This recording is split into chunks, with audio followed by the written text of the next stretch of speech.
Hello दोस्तों। इस video में हम देखेंगे डायनेमिक कंपोनेंट क्या होते हैं और उनको कैसे लोड करते हैं। एंगुलर में दो तरह के कंपोनेंट होते हैं। एक तो कंपोनेंट वो होता है जो सीधा हम लोग राउटिंग के थ्रू कॉल करा लेते हैं, या उसका जो सिलेक्टर होता है वो किसी दूसरे कंपेरेंट कंपोनेंट में या ऐप कंपोनेंट में यूज़ कर लेते हैं, तो वो कंपाइल टाइम पे लोड हो जाता है। लेकिन अगर हम चाहते हैं कि वो जो उसका सिलेक्टर है वो तब रन टाइम पर ही आए, कंपाइल टाइम पर ना आए, उनको डायनेमिक कंपोनेंट लोडिंग बोलते हैं। या कभी किसी कंडीशन के बेस पे हमें किसी कंपोनेंट को दिखाना है, किसी जैसे इफ एल्स के अंदर दिखाना है। हो सकता है कभी किसी कंपोनेंट की ज़रूरत पड़े जो उसके अंदर व्यू है, जो एचटीएमएल कोड है हमारा, और हो सकता है कभी किसी दूसरे कंपोनेंट की ज़रूरत पड़े, तो हम उसको डायनेमिकली कैसे लोड कराएंगे, आज हम वो देखने वाले हैं इसके अंदर। तो मैंने एक एंगुलर की ये फ्रेमवर्क जो है डाउनलोड कर लिया, एक प्रोजेक्ट क्रिएट कर लिया है। अभी सिर्फ सिंपल इतनी ही फाइल है, ऐप कंपोनेंट फाइल है, एचटीएमएल फाइल है। तो इसके अंदर मैं दो कंपोनेंट बनाऊंगा और उनको डायनेमिकली लोड कराऊंगा app component dot H T M L में। ठीक है, तो मान लीजिए ये मेरी है app component dot H T M L है, जिसमें ये दिख रहा है। तो मैं इसको हटा देता हूँ, इसको मैंने हटा दिया। अब यहाँ हेलो क्लियर स्क्रीन दिखाने के लिए मैं दिखा रहा हूँ, यहाँ सिर्फ हेलो आ गया, इट इज़ वर्किंग।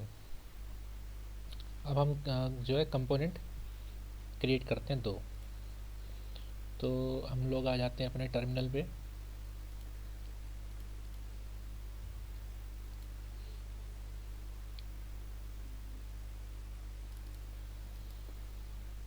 आप इसको विजुअल कोड से भी ओपन कर सकते हैं टर्मिनल को। मुझे यहाँ ज़्यादा सूटेबल लगता है तो मैं यहीं कर लेता हूँ। तो हमारी कमांड होती है ng जनरेट कंपोनेंट। मान लो मेरा पहला कंपोनेंट है हेलो करके मान लेते हैं, हेलो। ठीक है, और मैं इसको जो है एक फोल्डर के अंदर नहीं बनाना चाह रहा हूँ, इसको बाहर ही रखना चाह रहा हूँ, मतलब रूट जो ऐप फोल्डर है उसके अंदर ही। तो मैं उसके लिए क्या करूँगा, फ्लैट डाल दूँगा। और मैं इसमें इनलाइन टेम्पलेट ही यूज़ करना चाह रहा हूँ, उसका अलग से कोई टेम्पलेट मैं नहीं बनाना चाह रहा हूँ। तो उसके लिए मेरे को क्या करना होगा, IT। और एक दूसरा और मैं कंपोनेंट क्रिएट कर रहा हूँ, इसका नाम मैं रखूँगा बाय।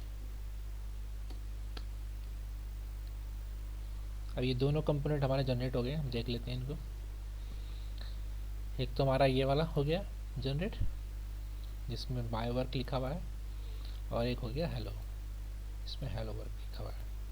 अब हम आ जाते हैं एक ऐप। मैं क्या करने वाला हूँ कि ये जो हमारी ऐप वाली जो HTML है कंपोनेंट है, इसके अंदर मैं दो बटन दूंगा, जिसको क्लिक करने पे मैं डायनेमिकली उन दोनों में से किसी एक कंपोनेंट को लोड करवाऊंगा।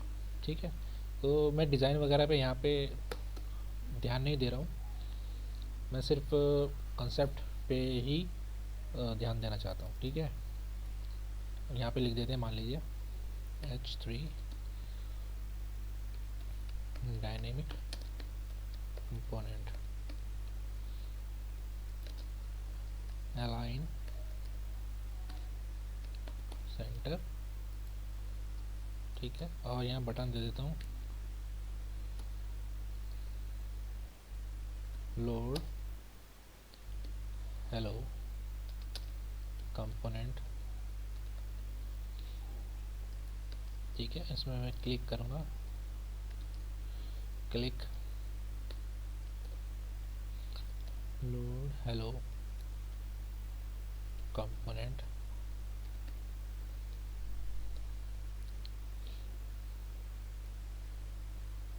दूसरा बटन रहेगा मेरा लोड बाय।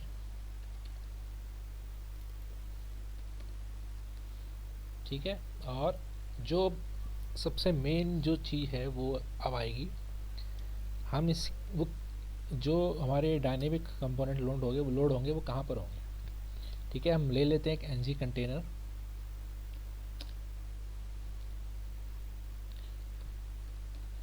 यहाँ आप एक डिव भी ले सकते हैं, लेकिन इससे क्या होता है कि कोई इफेक्ट नहीं पड़ता आपका स्टाइल पे। यहाँ पर कोई स्टाइल वैसे है नहीं, अगर होगा तो आपका इफेक्ट पड़ेगा। अगर डिव वगैरह लेंगे तो, एनजी कंटेनर लेंगे तो आपको कोई दिक्कत नहीं पड़ेगी। अब यहाँ मेन चीज़ ये है कि जो हमारा एक डायरेक्टिव है उसको हम यूज़ करेंगे, उसमें हम जो है वैल्यू असाइन करेंगे कि हमारा कौन सा करंट डायरेक्टिव हम करंट कंपोनेंट हम यूज़ कर रहे हैं। ठीक है, पहले हम इसको इतना ही छोड़ देते हैं, अभी आ जाते हैं कंपोनेंट में। ठीक है, अब यहाँ पे हम देखते हैं ऐप कंपोनेंट में हम लोड करवा लेते हैं। एक तो हमें यहाँ पे ng int चाहिए,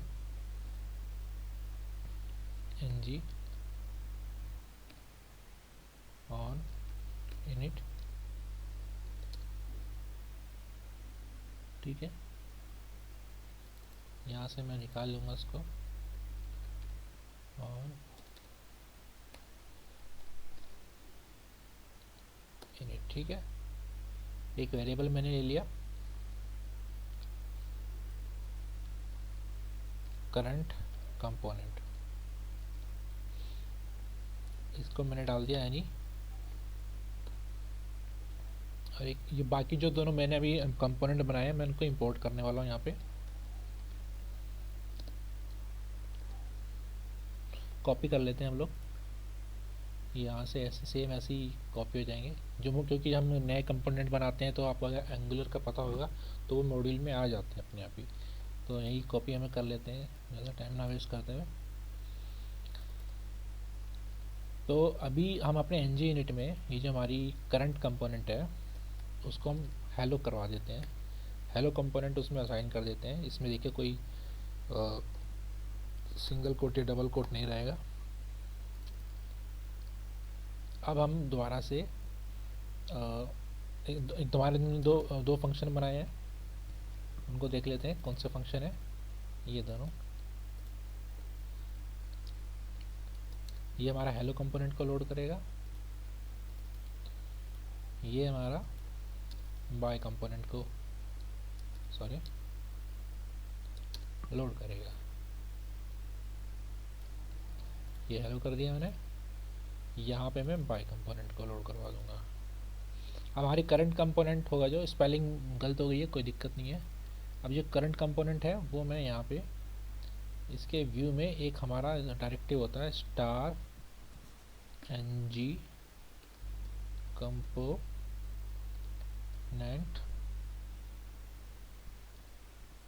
आउटलेट। ठीक है, अब इसके अंदर मैंने वैल्यू असाइन कर दी कि हमारा कौन सा करंट कंपोनेंट अभी करंट में है, वो यहाँ पे आ जाएगा। अब हम इसको सेव करा के रन करा के देखते हैं। ये मैंने करा सेव ऑल, अब हम यहाँ गए यहाँ पे। ठीक है, अब ये चल नहीं रहा, देखते हैं क्या एरर आ रहा है।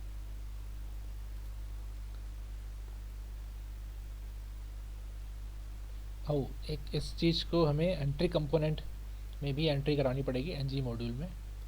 यहाँ पे एंट्री कंपोनेंट में मतलब जो ऐप मॉड्यूल है वहाँ पे भी हमें इनकी एंट्री करनी पड़ेगी, जो जिनको हम जो है व्यू में लोड नहीं करते हैं राउटर के थ्रू, तो उनको हमें एंट्री कंपोनेंट में। एंट्री कंपोनेंट वो होते हैं जो जिन्हें हमें यूज़ तो करना होता है लेकिन सिर्फ व्यू में यूज़ नहीं करते, उनका सिर्फ कंपोनेंट में ही यूज़ करते हैं। ठीक है, तो एंट्री कंपोनेंट यहाँ डाल देते हैं, एरे बनाएंगे इसका हेलो कंपोनेंट बाय कंपोनेंट। आप देखते हैं रन कर रहा है क्या, अब ये वर्क कर रहा है। ठीक है, अब मैंने हेलो लोड बाय पे करा तो बाय वाला आ गया, और हेलो पे करा तो हेलो वाला आ गया। तो बस इतना ही कंपोनेंट की कहानी है, इसी को डायनेमिक कंपोनेंट कहते हैं। अगर ये आपको थोड़ी वीडियो सही लगी तो सर प्लीज़ लाइक और सब्सक्राइब कर दीजिए चैनल। अब मैं नई नई वीडियो डालने वाला हूँ, मेरा पुराना चैनल थोड़ा कुछ ब्लॉक हो गया, तो ये नया चैनल मैंने बनाया, इसमें मैं अच्छी अच्छी वीडियो डालूंगा आप लोगों के लिए। तो प्लीज़ इसको लाइक करें, सब्सक्राइब करें, और मैं कोई छोटी मोटी मतलब